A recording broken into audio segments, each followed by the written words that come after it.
I was just asking David about the podcast and what would the questions be? Like if I said to you, I'm pretty darn sure the Bible is BS and doesn't count for much. And then what would someone say? What would they want to know to qualify that hypothesis? Would you say, well, how do you know that? And I would say, well, I did the research. Then what would someone say? Well, what did you research? Well, first, I started researching the historians responsible for telling us what we know. And I researched the background and character of the historians who give the accounts on which we depend. And then, so what else would you want to know? Where did you get your information? Primarily old books, all kinds of places really, but primarily old books and putting one and one together.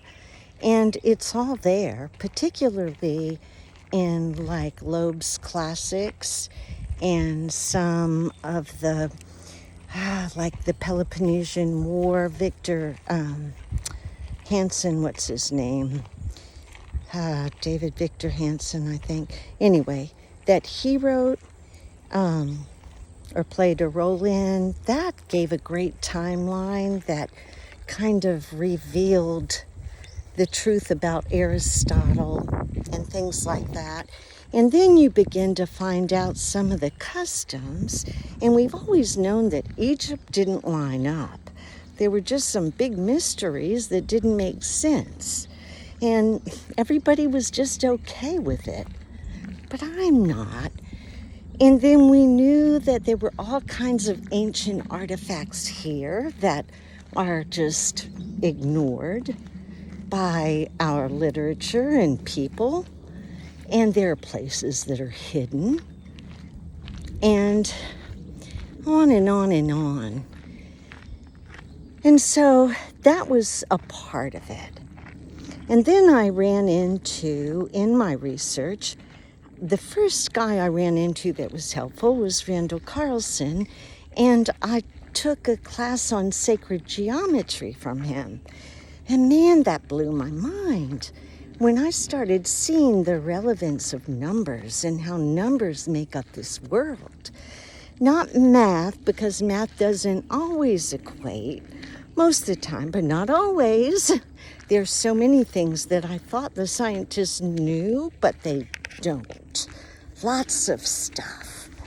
And so sacred geometry, it taught me that everything is perfectly put together. I mean perfectly. Now, you would expect that from a creator, of course. But, I mean, the numbers are wild. So after that, I ran into a man named Doug Vogt, and I started reading his work, and that pulled it all together.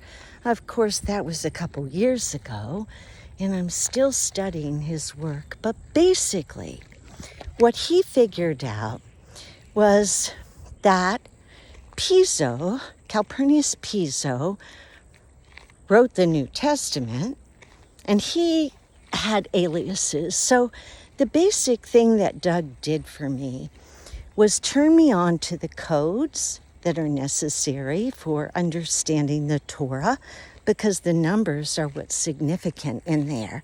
Every number is just wildly important in many ways.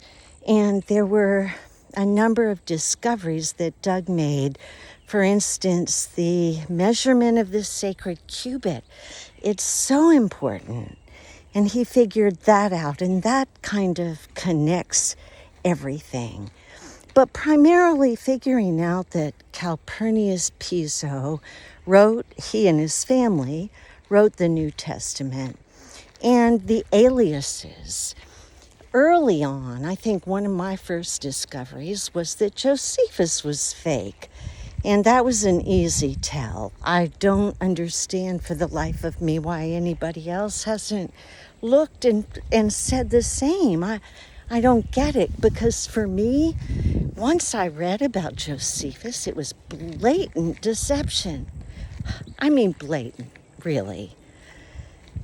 And then one thing led to another, and you see the little schemes that are going on.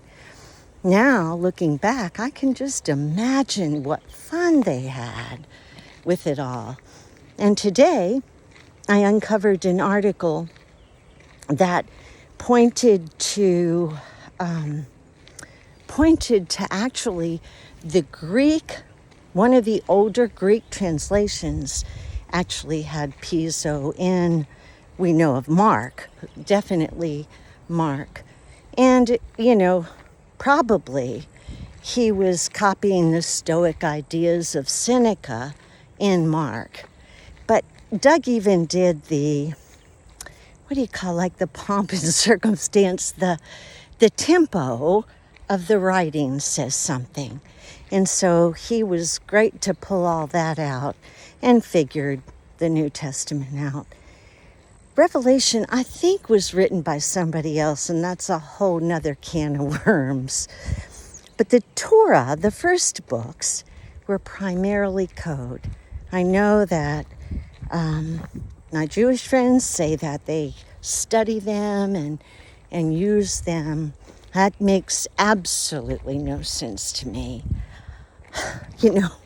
Abraham lied. He cheated.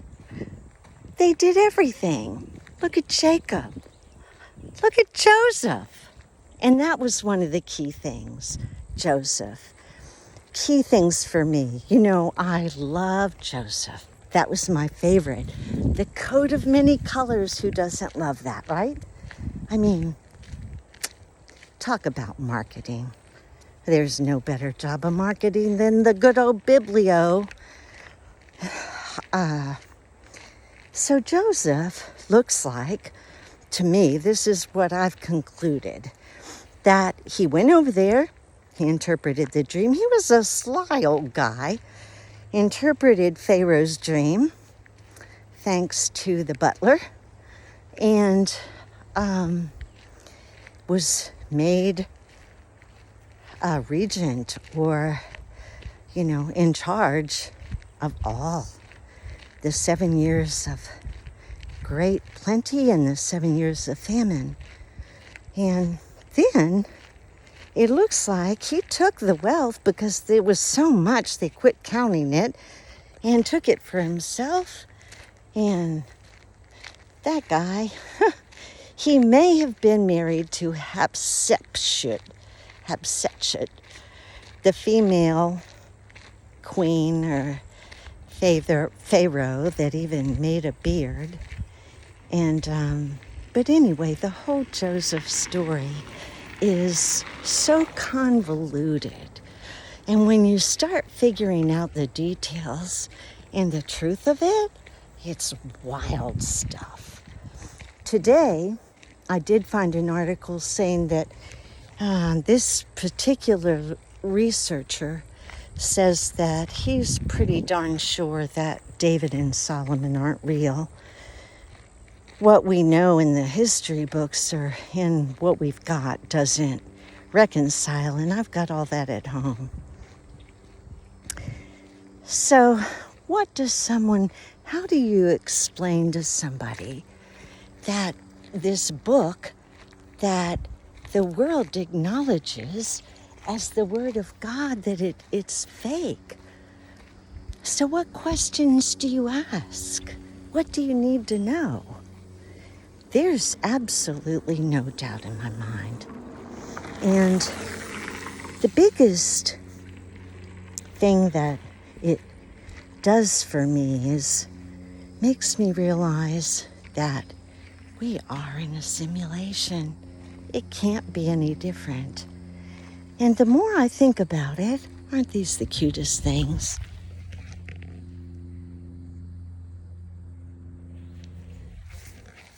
And the settles with me, I'm fine with it. What's different? You know, what is different about being in a simulation as opposed to being an unworthy child of God, right? Your whole life is molded for you. Well, I understand that most scientists of all types, I think for the most part, believe that there's not free will. And I'm not so sure about that.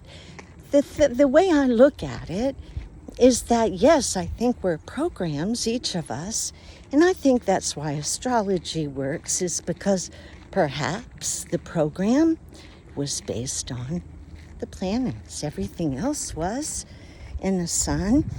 And so that makes absolute sense because I've always found truth in astrology.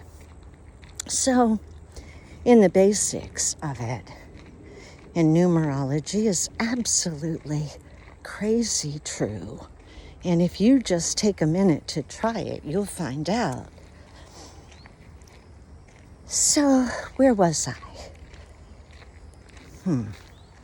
Lost my train of thought. Okay, so the things that physicists have been unable to explain, which I thought they knew all about, like mass and gravity and water, all those things make sense when it's an information system. And it just makes absolute sense. We do know, or at least the best I can figure, is that the civilization prior to us, look at this wild fungus. These are crazy.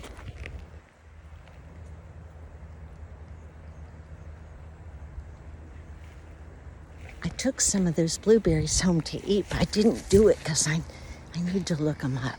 Then I'll know for sure. Simulation. Oh, so the only thing it says to me, the simulation, is that we can't change anybody. We can't. And that it's so important to know ourselves, because we can't change who we are. We might as well get to know it. Get to know who we are. Figure out, what we're good at. And invest it like, get out. Claim it. And it also gives us such power to understand the energy within us. Whoa, that blows my mind. The one problem I had with coming to grips that the Bible and Jesus were fake was that I'd had so many spiritual experiences over the years, and I couldn't part with that. And I couldn't quite figure it out, how to reconcile all that with truth that I found, because it has to reconcile. And so I figured it out. The minute I dealt with truth, I embraced it, my spirit just got stronger. No, I haven't been in peace like I used to be because I'm not yet settled. And no, I'm not founded yet on what I believe, but that's in process. The one thing I do know is what is not real. And that's a huge help. And when you come to realize that lie, you begin to see what happens around us every day. And it begins to make sense that history is not real. It's been written by the people who need for you to trust a narrative. And the narrative is BS.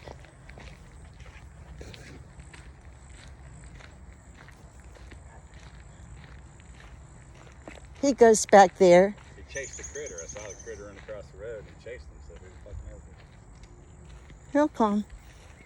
I'm done walking. Okay. Anyway, I guess I'm about done. David's walking the dog so I can walk and talk, because I do a lot better if I'm walking than if I try and sit down and give information out. I have a slew of information, and if anybody has a question, oh man, please ask me. I'm like a dog with a bone when I have a question, and I'll find the answer. Everything that I've said today, I can back up. There's some great parts of this. Is it a loss? Oh my God. My reluctance to do this podcast, I've blamed on technology. But in truth, it's my reluctance because my entire life I've shared good news. And that's what I thought I was created for. And I feel like I'm taking people's fairy tale away. And if I didn't know for sure that it was manipulation, I couldn't do it at all. And the other part of this is that it's quite easy to see the manipulation, and the purpose of it all has to do with our climate and science and earth ages and the truth of history. And the Torah and the Mayans and so many great civilizations tried to leave us messages that we're coming to the end of an earth age. And I am glad to have that knowledge and wisdom. It's not an easy thing to embrace, but it helps me to prioritize my values while making me sad in some ways and reminding me that I've been given courage. However much courage I need, I have it for facing the world that I'm in. And it's a beautiful world, and it's full of grace and full of adventure, beauty, intrigue. It's amazing, and I love it so very much. I think truth is absolutely the highest value we can ever go after. And you know what? It costs everything. Finding truth has cost me so many friends. Some that got mad at me, and some that I tried to make mad at me because I knew they couldn't handle the truth that I had.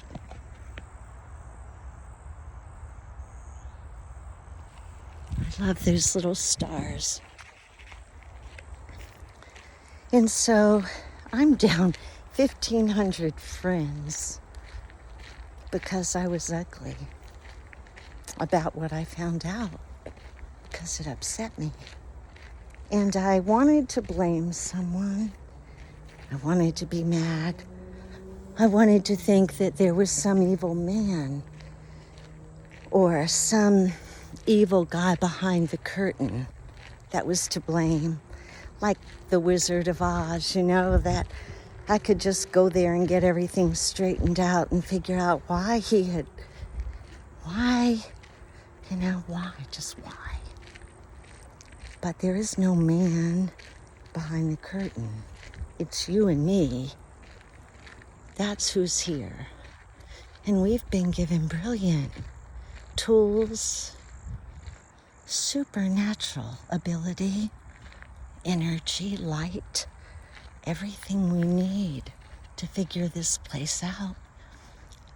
and to take care of it in ways that'll help it to be sustainable for every human.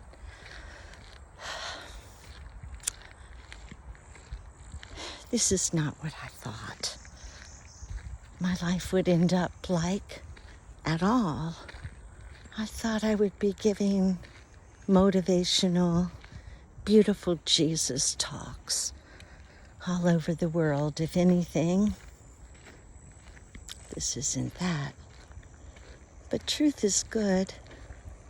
Sometimes it just takes us a while to get used to it. It definitely will set us free if we're brave enough to handle it. And maybe that's why it's so hard to get. I've paid for the truth with almost 5 years of my life nonstop, and I'm glad to have it. And I'm here to share it because what else is there to do? I've made a big investment, and there has to be a return, because that's a principle that works. In spite of us, here they come.